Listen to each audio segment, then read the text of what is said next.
Así que les invito a abrir la Biblia en Apocalipsis capítulo 12. Por favor, familia, recordarles que la semana pasada, desde el 15 hasta el final del capítulo 11, ya se tocó la séptima trompeta, que es parte del séptimo sello. Y entonces allí nosotros vimos algunas cosas importantes. Vimos que Jesús, ¿verdad?, se muestra como el rey que ha tomado el total dominio y el control, todo el poder lo ha tomado él. Él ha comenzado a reinar. Eso enojó a las naciones de la tierra, lo que va a suceder en estos 7 periodos de tribulación. Los enojó y salieron enojados contra el Señor. Pero el templo del Señor fue abierto, recordándonos la fidelidad de Dios y su pacto. Y hubo grandes voces, truenos y todo ese estruendo en el cielo durante este periodo. Entonces, lo que hoy día vamos a ver es que detrás, vamos a ver en el fondo un poco la fotografía panorámica de la guerra espiritual que ha estado en el mundo desde Génesis hasta Apocalipsis. Hay un hecho que nosotros no vemos. Hay un mundo espiritual que cada uno de nosotros no ve, ante nuestros ojos no lo podemos ver, pero el hecho es que no podamos ver ese mundo espiritual no significa que no exista ese mundo espiritual, ¿no? Entonces, desde Génesis en adelante hay un mundo espiritual evidentemente en la tierra, y lo que vamos a ver en este capítulo principalmente es eso, ¿no? ¿Quién está detrás del odio? ¿Quién está detrás de la persecución de los hijos de Dios, del pueblo de Dios, y quién está detrás del caos en el mundo? Pero por sobre todo nos va a recordar quién y en dónde está nuestra victoria, quién ganó la victoria para nosotros, los seres humanos que habitamos este planeta. Entonces vamos a ver un cierto conflicto y los protagonistas de un conflicto en estos primeros 6 versículos que vamos a leer a continuación. Así que los invito a leer los primeros 6 versículos del capítulo 12 de Apocalipsis. Dice: una gran señal apareció en el cielo, una mujer vestida del sol, con la luna debajo de sus pies y una corona de 12 estrellas sobre su cabeza. Estaba encinta, o sea, embarazada, y gritaba por los dolores del parto y el sufrimiento de dar a luz. Entonces apareció otra señal, segunda señal. Un gran dragón rojo que tenía 7 cabezas y 10 cuernos, y sobre sus cabezas había diademas. Su cola arrastró la tercera parte de las estrellas del cielo y las arrojó sobre la tierra, y el dragón se paró delante de la mujer que estaba para dar a luz, a fin de devorar a su hijo cuando ella diera a luz. Y ella dio a luz un hijo varón, nótese la palabra hijo con mayúscula, que ha de regir a todas las naciones con vara de hierro. Es decir, su hijo es un rey. Su hijo fue arrebatado hasta Dios y hasta su trono. La mujer huyó al desierto, donde tenía un lugar preparado por Dios para ser sustentada allí por 1260 días. Entonces, tenemos mucha información en estos versículos. Y básicamente lo que nos está explicando es la historia del conflicto que ha estado en la humanidad desde que la tierra existe. Es este conflicto entre Satanás y Dios que está presente desde siempre. Entonces lo primero que vemos son 2 señales. La primera de ellas está en el versículo 1 y la segunda está en el versículo 3. La primera señal que aparece en el cielo es una mujer vestida de sol, dice que tiene la luna debajo de sus pies, tiene una corona de 12 estrellas sobre su cabeza, estaba embarazada y estaba gritando, dando dolores de parto, dolores de alumbramiento, cuando una mamá va a tener un bebé, ¿verdad? Ahora, interesante la escena. Y es importante cuando nosotros estudiamos la Biblia, no solo el Apocalipsis, sino que toda la Biblia, nosotros no podemos inventar interpretaciones de la Biblia. No estamos autorizados para hablar de la Biblia como nosotros queramos. La Biblia tiene una interpretación. Todo lo que fue escrito por los autores de la Biblia lo inspiró el Espíritu Santo y quiso decir solo una cosa. No quiso decir 2 ni quiso decir 3. se escribió, por lo tanto la interpretación es una sola. Ahora tenemos que llegar a esa interpretación. Y la forma en que nosotros tenemos que llegar a la interpretación de la Biblia no es, en cierta manera, por algo que escuchamos ahí. No podemos interpretarla por lo que nosotros hemos simplemente escuchado, o por lo que hemos leído de otros, o por lo que hemos visto en comentarios. No podemos nosotros abrir la Biblia y tener una predisposición previa de algo que escuchamos por ahí, sin chequear la Biblia, sin considerar su contexto. Nosotros tenemos que dejar, como siempre lo hemos dicho aquí, que la Biblia sea la que interprete la Biblia. O sea, debemos entender que la Biblia debe ser la que interprete la Biblia, y nosotros tenemos que estar de acuerdo con eso. Necesitamos nosotros entenderlo. No podemos interpretar la Biblia por un comentario, sino por la Biblia misma. El mejor comentario de la Biblia que nosotros podemos, alguien una vez me dijo, pastor, ¿cuál es el mejor comentario que puedo comprar para la Biblia? Y yo le dije, cómprate una Biblia, porque el mejor comentario de la Biblia es la misma Biblia. Entonces, teniendo en cuenta eso, ¿qué nos dice la Biblia acerca de la mujer? ¿Qué simboliza la mujer en la Biblia? ¿Y qué ha simbolizado en el Antiguo Testamento la mujer? Muchos han dicho que la mujer, por ejemplo, es la iglesia. Otros han dicho que puede ser María. Hay de todo, hay de toda interpretación, ¿ya? Pero dejemos que la Biblia sea la que interprete la Biblia, ¿ya? Y te voy a llevar al libro de Génesis, al capítulo 37, al versículo 9 y 10. Génesis 37, versículos 9 y 10. Mira dónde vamos, bien atrás en la Biblia, el primer libro, el libro de los orígenes. Génesis 37, versículos 9 al 3. Para ponerte en contexto, José, ¿no? Es un chico bien especial. Su padre es Jacob, su madre es Raquel. Son 2 hermanos. Son los que le van a dar el nombre de las tribus de Israel. ¿Recuerden eso? Entonces ya aquí tenemos una noticia importante. Veamos y leamos esto porque es como si lo calcáramos en el Apocalipsis después. Dice el verso 9 de Génesis 37. José tuvo también otro sueño y se lo contó a sus hermanos diciendo, he tenido otro sueño. Observen bien los elementos. El sol, la luna y las 11 estrellas. ¿Por qué falta una? Porque el otro es él. Se inclinaban ante mí.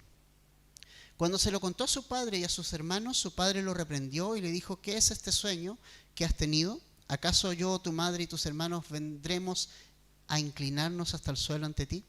O sea, en el fondo, el Señor estuvo mostrando a José lo que iba a suceder con Israel, lo que iba a suceder con el pueblo de Dios. Le mostró que simplemente José iba a llegar a Egipto, que de alguna manera el resto de los hermanos y su padre iban a llegar a Egipto, que iban a tener que reconocer todo lo que Dios lo había usado durante ese tiempo, y realmente Dios iba a usar ese tiempo en Egipto para que el pueblo de Israel y los hebreos crecieran en gran número. ¿Ok?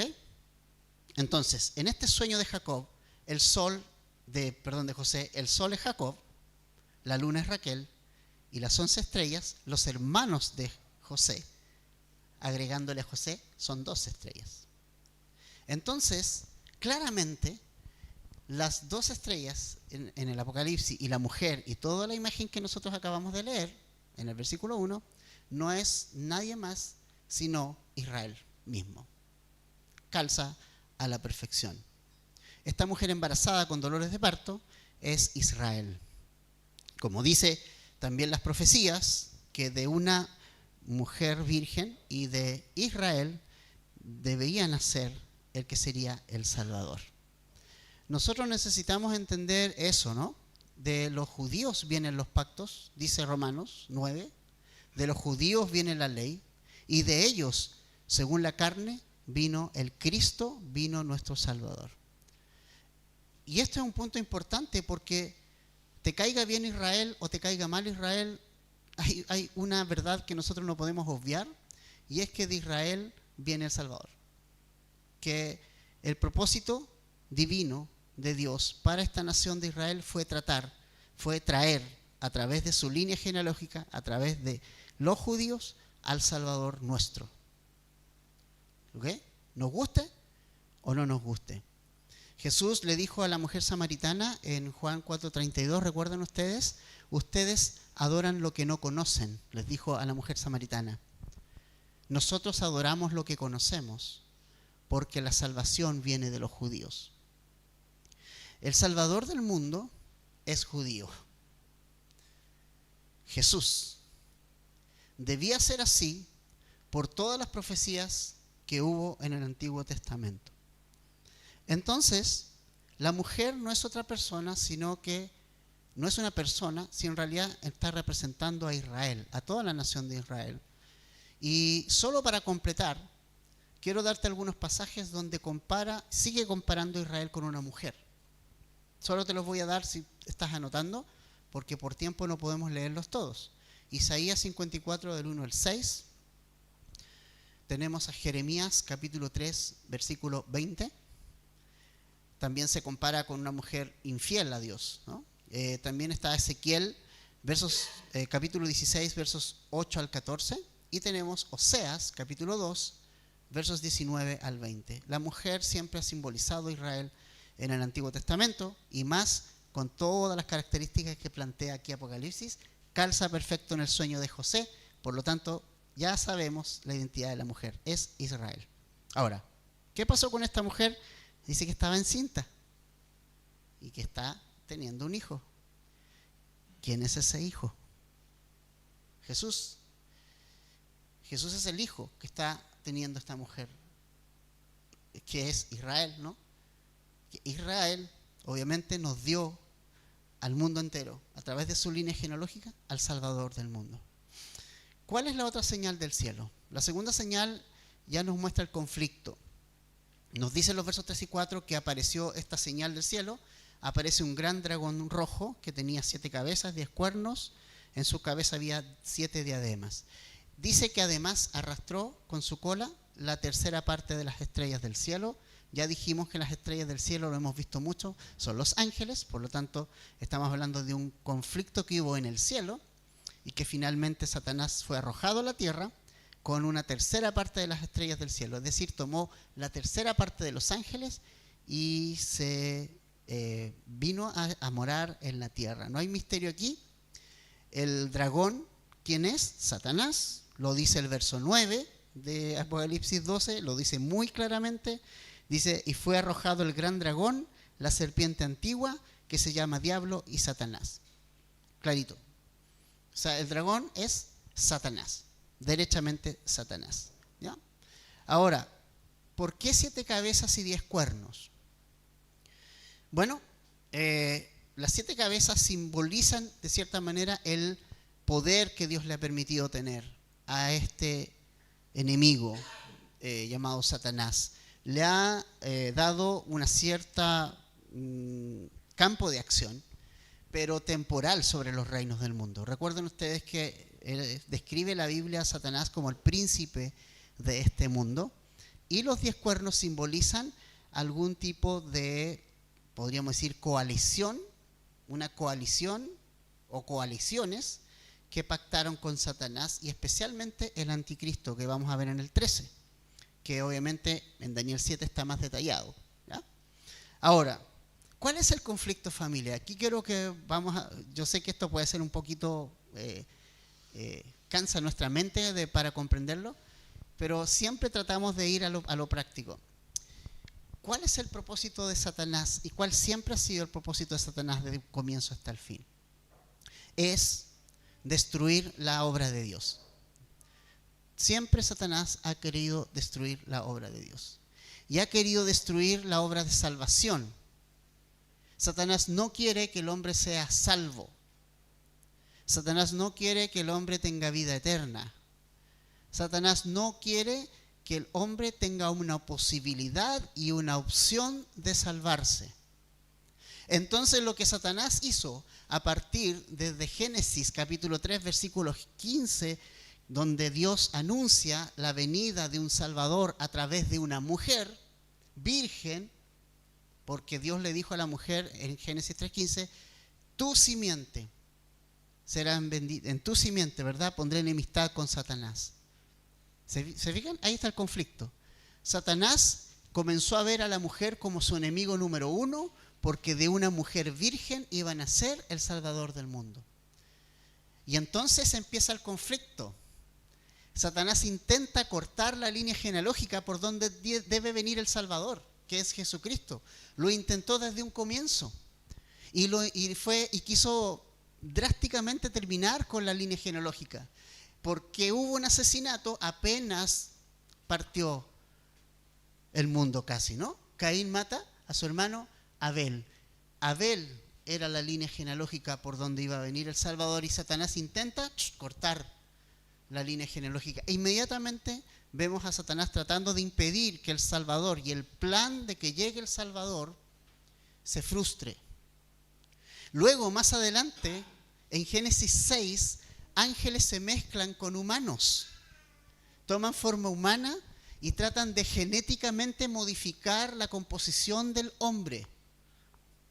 ¿Para qué? Para que no sea pura la raza humana, porque Jesús tenía que ser 100% humano. Entonces Satanás, al mezclarse los ángeles con mujeres, creaban como una cierta modificación en los genes del ser humano, ¿no? Y se nos dice que hubo gigantes por esos días en la tierra.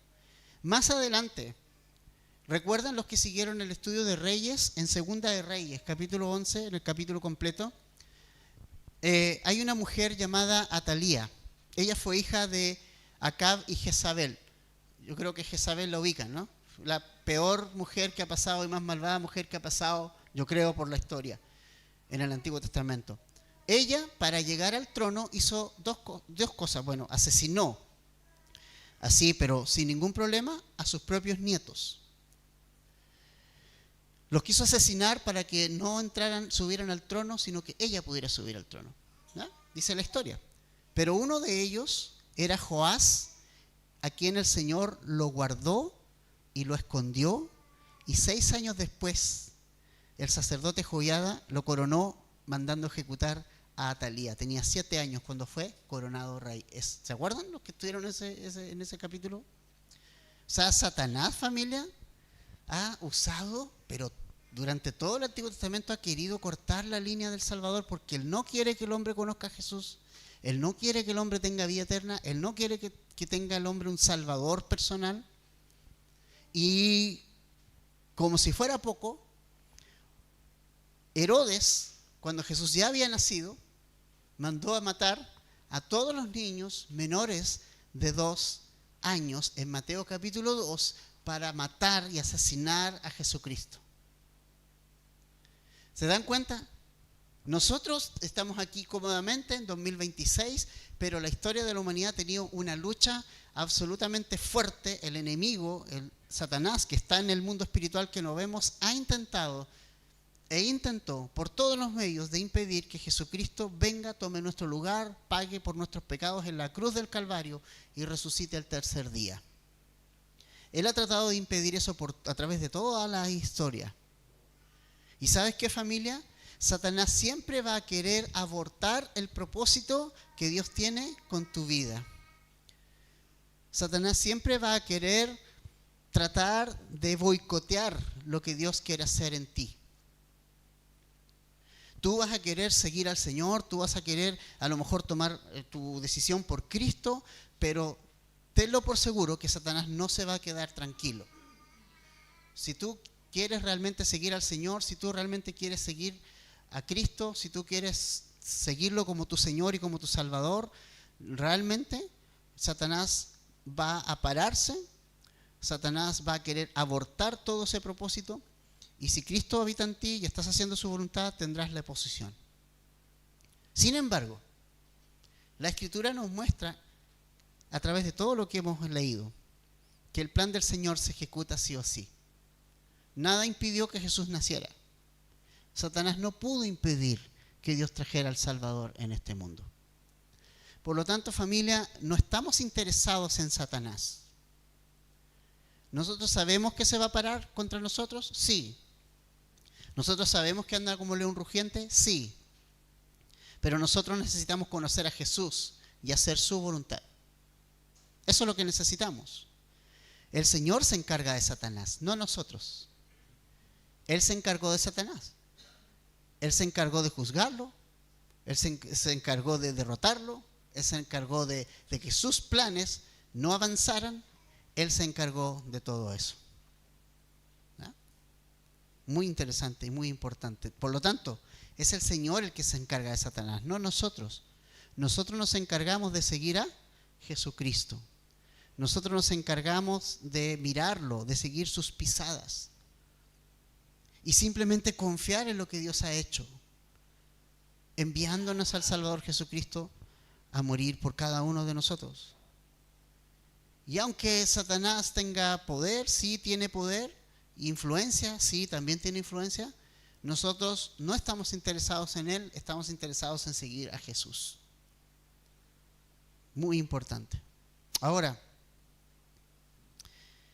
¿quién es el hijo de la mujer entonces? Jesucristo, ¿verdad? Satanás, el dragón, vino a comérselo. Él quería devorarlo, ¿verdad? Lo vemos ahí. Pero ¿qué hizo el Señor? Arrebató a su hijo, lo levantó hasta su trono. Fue arrebatado, ascendió a los cielos. Él fue a la cruz, él murió, pero no se quedó allí. Dios lo levantó de los muertos. Ascendió a los cielos, como claramente nos muestra Hechos 1:9. Y Satanás fracasó rotundamente en su plan de ir tras Jesús. El plan de Satanás de ir tras Jesús, de impedir que el hombre sea salvo, fue un absoluto fracaso. Y Jesús finalmente, como fue anunciado en Génesis 3:15, aplastó a Satanás en su cabeza. Y lo derrotó totalmente. Él solo pudo darle una pequeña mordida en el talón a Jesús, que fue la cruz. Pero él no se quedó allí. Fue arrebatado por Dios, fue puesto en el trono y no pudo hacerle nada Satanás. Ahora, como Satanás no quiere aceptarlo y no quiere asumir su fracaso, ¿contra quién se va ahora? Ya no puede ir contra el hijo, ¿no? ¿Contra quién se va? Contra la mujer. ¿Quién era la mujer? ¿Quién era? Israel. O sea, ya no pudo con su hijo, me voy contra ellos, ¿no? Y es lo que va a pasar en la tribulación, donde Satanás va a desatar toda su furia en los segundos 3 años y medio de la tribulación, donde Satanás va a ir contra ellos, los odia, porque de ellos viene la salvación. Y el versículo 6 nos proyecta ese futuro de la gran tribulación. Satanás junto con el anticristo van a ir contra Israel en medio de la tribulación, pero mira lo que va a hacer el Señor. Esa mujer huyó, ¿verdad?, a un lugar donde Dios les tenía preparado un espacio para ser sustentado, es decir, para que allí puedan vivir en ese espacio, en ese lugar protegido, por 1260 días. ¿Cuántos son 1260 días? Exactamente los 3 años y medio de la segunda mitad de la tribulación, donde el enemigo va a perseguir con mucha fuerza a Israel. Entonces, familia, ese lugar donde el Señor va a guardar a Israel va a ser un lugar muy especial, porque el Señor los va a sustentar en una ciudad muy cercana, que yo creo que algunos conocen. La ciudad se llama Petra, ¿no? Sí. Hay una ciudad cercana que tú solamente entras a caballo, tiene los accesos muy limitados y son verdaderas cuevas que son perfectas para esconderse. Es muy probable el lugar que Dios tenga preparado para que sus hijos, los hijos de Israel, puedan esconderse. Entonces, eso va a pasar. ¿Qué falta para esto? Que nosotros, la iglesia, nos vayamos. Recuérdense que eso es lo primero que tiene que pasar. La iglesia tiene que salir. Luego el anticristo hace la paz con Israel. Esa paz dura 3 años y medio. Satanás exige adoración, el anticristo exige adoración en el templo de Israel, que se va a volver a construir. y luego sale en persecución contra Israel, ¿ya? Ahora, quiero que veamos, familia, la victoria de Dios sobre Satanás, esta victoria definitiva.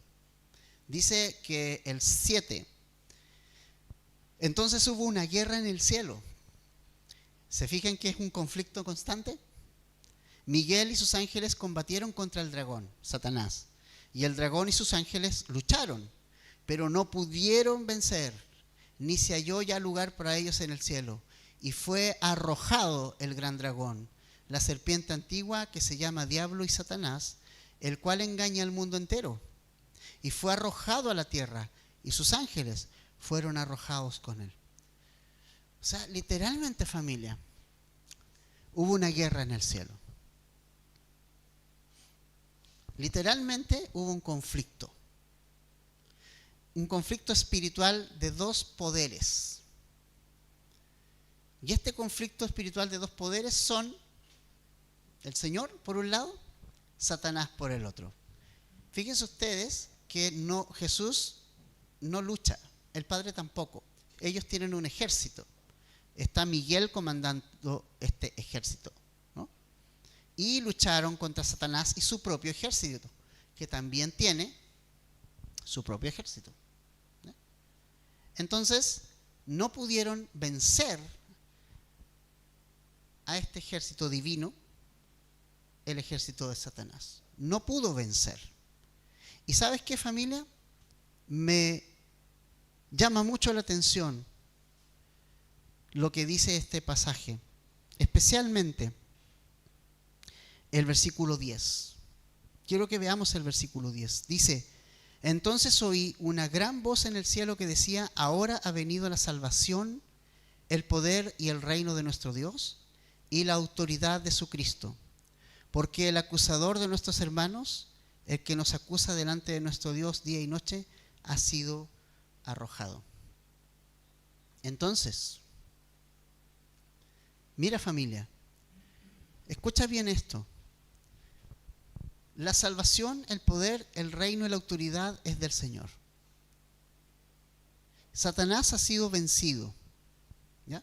Ha sido arrojado. Él no tiene el mundo en sus manos. Satanás tiene un poder limitado. Pero quiero que notemos qué es lo que hace, cómo se le llama a Satanás en el versículo 10. Se le llama el acusador de nuestros hermanos, el que los acusa delante de Dios de día y de noche. ¿Te llama la atención eso? Bueno, Satanás es el que nos acusa delante de Dios, a todos los hijos de Dios. Cuando pecamos, cuando fallamos, la voz de Satanás resuena en nuestro corazón y en nuestra mente. Mira, volviste a fallar. Volviste nuevamente a fallar. ¿Cómo se te ocurre volver a ir al Señor? El Señor no te va a escuchar. Ya le has fallado demasiado. Ya estás demasiado, ya volviste a caer. Dios no te va a recibir. No sirves para esto. Dios no te va a escuchar. Eres un hipócrita. Esas voces no es la convicción del Espíritu Santo. Hay una gran diferencia entre la convicción que el Espíritu Santo pone en mi corazón de pecado, que es una convicción real y que yo necesito escuchar, a la acusación que Satanás nos hace a nuestro corazón. Son dos cosas diferentes que tienen distinta finalidad. Satanás no nos intenta convencer de que somos pecadores. Satanás nos acusa delante de Dios. Nos echa la culpa y hace que nosotros podamos de alguna manera no solo echarnos la culpa de que verdad hemos hecho algo, sino que la finalidad de Satanás es que nosotros con toda esa culpa encima nos encontremos indignos de ir a Jesús y pedirle perdón por eso que estamos sintiendo. La convicción del Espíritu Santo es muy diferente. La convicción del Espíritu Santo es cuando el Espíritu Santo toca mi corazón y me muestra que estoy en un pecado X, pero la convicción del Espíritu Santo me lleva a los pies de Jesús. Me dice, estás en pecado, pero tú tienes una alternativa y esa alternativa es Jesucristo. Anda, pídele perdón. Esa es la convicción del Espíritu Santo. Satanás, no, tú estás mal, tú lo hiciste mal, tú eres hipócrita, Jesús no te va a escuchar. ¿Se dan cuenta la diferencia? Hay que ser bien fino de oído para saber cuál es la voz del Espíritu Santo y cuál es la de Satanás. Pero hay una diferencia. Si proviene de Satanás, siempre te va a echar la culpa y te va a alejar de Jesús. Si viene del Espíritu Santo, sí, va a haber culpa, pero te va a llevar a Jesús. ¿Entiendes cuál es la diferencia? Es diferente. No esperemos que nunca nos sintamos mal, porque yo cada vez que leo la Biblia, me siento mal. Hay algo que tengo que cambiar, hay algo que tengo que modificar, porque es la palabra de Dios.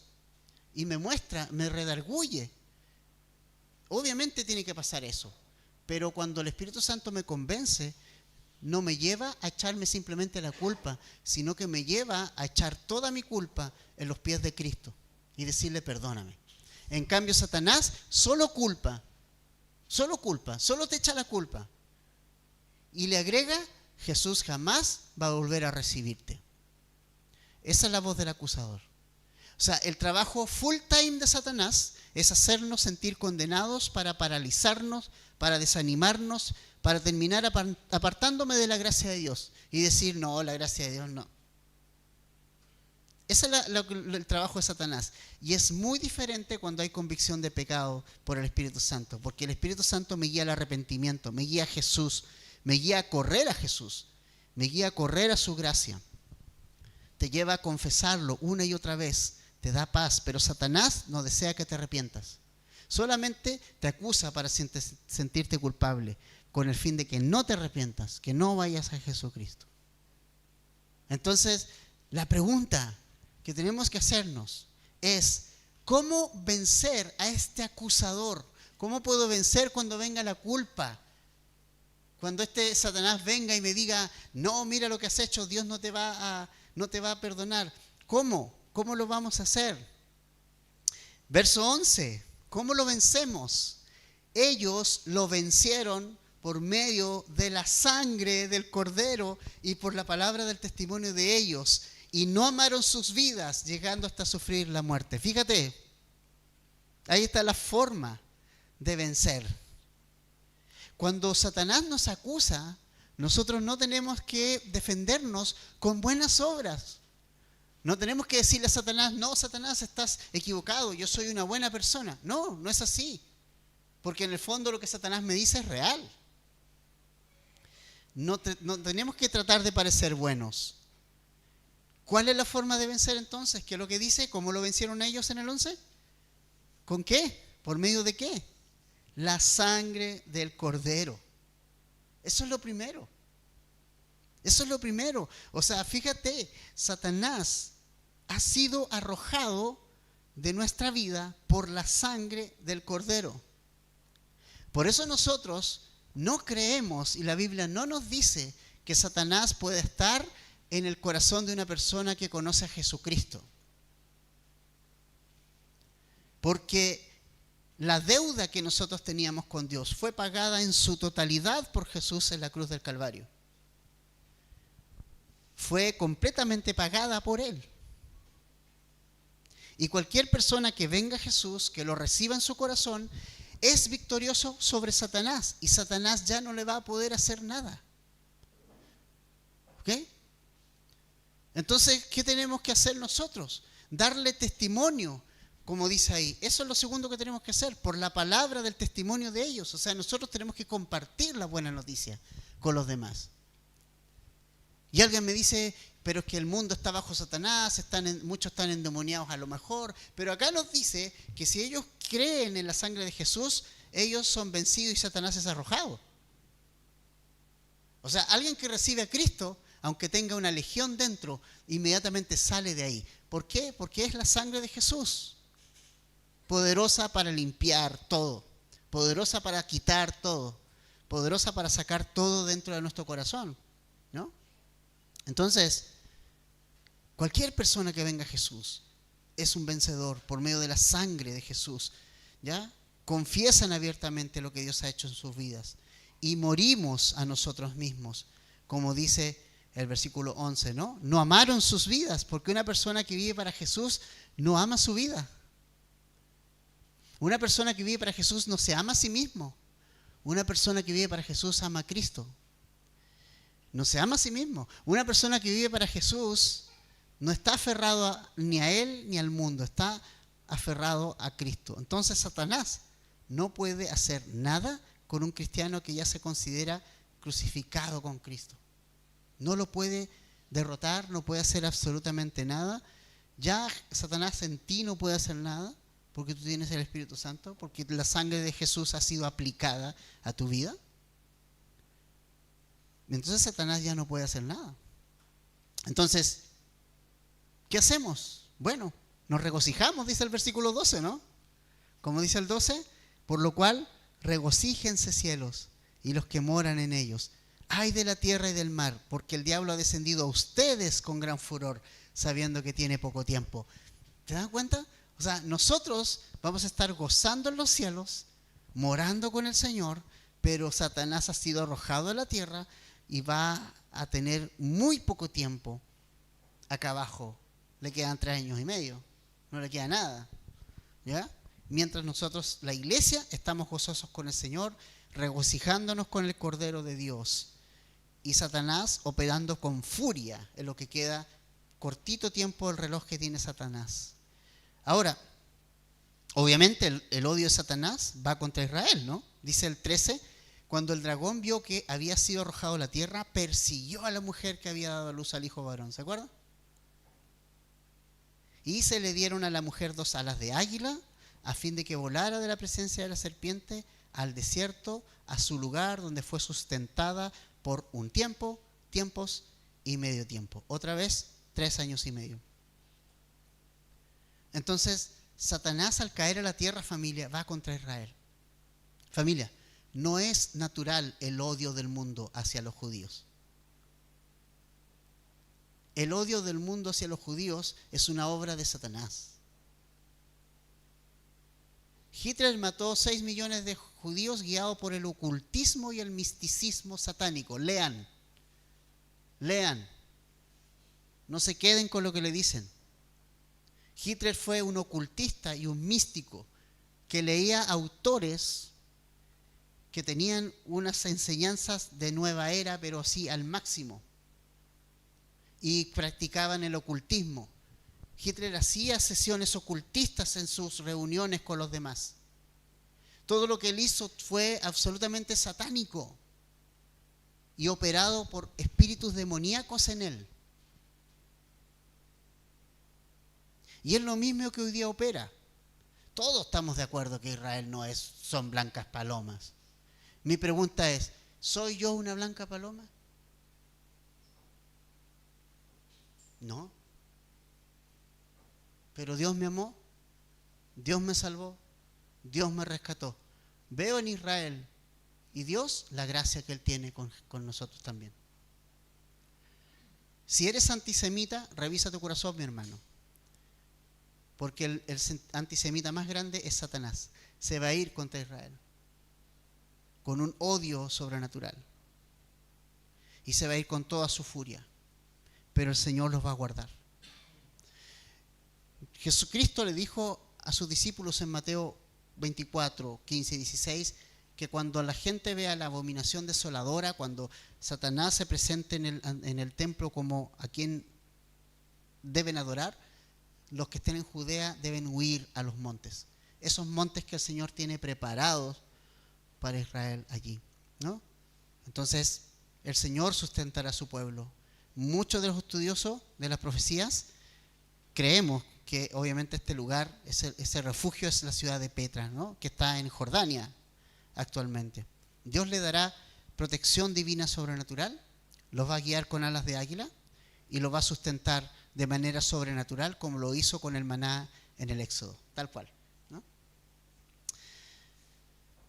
Ahora, ¿cómo termina el capítulo? Con una frustración enorme del dragón, ¿ya? 15 al 17. La serpiente arrojó de su boca tras la mujer agua como un río para que ella fuera arrastrada por la corriente. Pero la tierra ayudó a la mujer, y la tierra abrió su boca y tragó el río que el dragón había arrojado de su boca. Entonces el dragón se enfureció contra la mujer y salió a hacer guerra contra el resto de la descendencia de ella, los que guardaron los mandamientos de Dios y tienen el testimonio de Jesús. O sea, imagínate, Satanás, no contento con eso, y viendo que Dios sustentó a Israel, él va a ir contra el resto de la descendencia de ella. Es decir, todos aquellos judíos y gentiles que se conviertan a Cristo durante este tiempo van a sufrir esa persecución ahora. Como no pudo con Jesucristo, no pudo con su pueblo, no pudo con Israel, ahora se va contra el resto de las personas, ¿no? Porque así es Satanás, no puede estar quieto, siempre anda buscando a alguien a quien devorar, porque su tiempo y su cronología tienen una fecha de vencimiento. Y eso es lo maravilloso.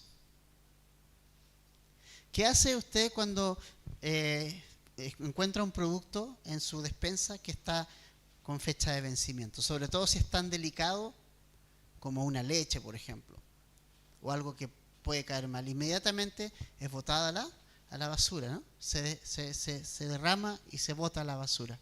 Bueno, Satanás tiene fecha de vencimiento. Él ha sido arrojado a la basura. Él le queda poco tiempo.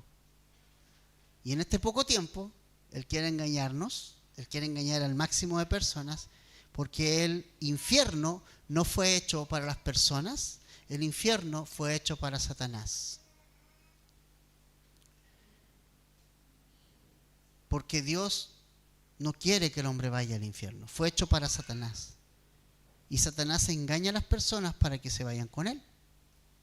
Entonces, familia, hay 3 cosas que quiero compartir hoy para cerrar esto y para que nos vayamos con estas enseñanzas a la casa. La primera de ellas es recordarles que Satanás es un enemigo derrotado.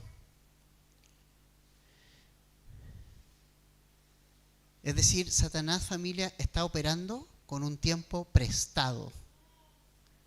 Dios le ha prestado tiempo.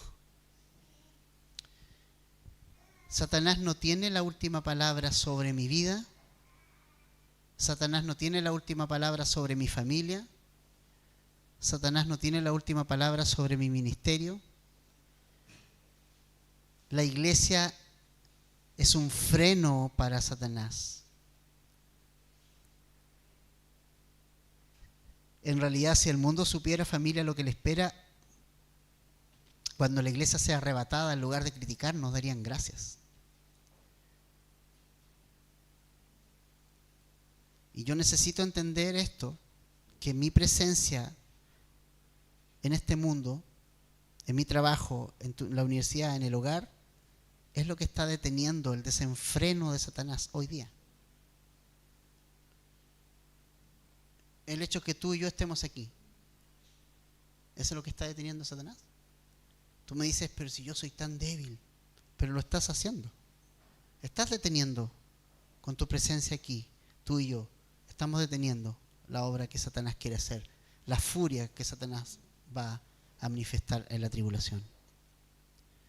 Como segundo punto, necesitas recordar que la sangre de Jesucristo fue y es suficiente. Recuerda que Jesús y su sacrificio fue y es suficiente. O sea, no dejes que el acusador te robe el gozo hoy día.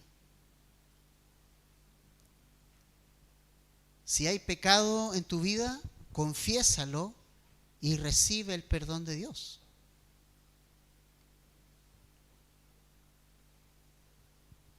Si hay condenación, aférrate a la victoria del Cordero por medio de su sangre. el tiempo de gracia está por terminar, pero todavía hay gracia. Entonces, recuerda, lo que Jesús hizo en la cruz fue, es y será suficiente para nosotros. Y por último, Dios, ¿cierto?, siempre sustenta a los suyos, siempre lo hace. El Señor tiene una perfecta cronología para el fin del mundo, y así como Dios ha guardado y va a guardar a Israel de manera sobrenatural por este tiempo, Dios guarda tu vida y mi vida ante la furia que Satanás pueda tener sobre mí y sobre tu vida. Jesús te ha escondido en el hueco de su mano. No te ha hecho arrancar a una ciudad, pero te tiene en el hueco de su mano. Dice que estás escondido en el hueco de su mano. El lugar más seguro para una persona en este mundo es estar en las manos de Jesús.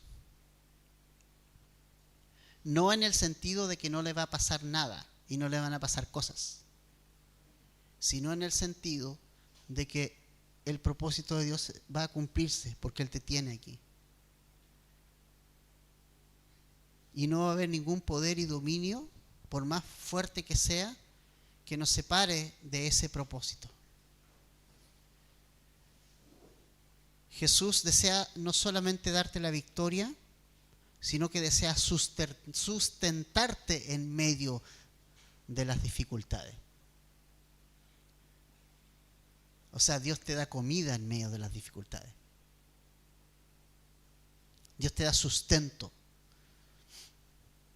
Entonces, familia, hay un grito de victoria que me encanta en este capítulo. Y es este grito de victoria, ¿no?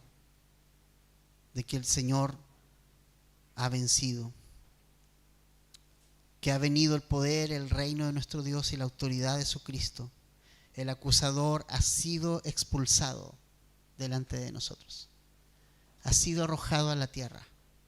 Así es que si tú estás sintiéndote como acusado,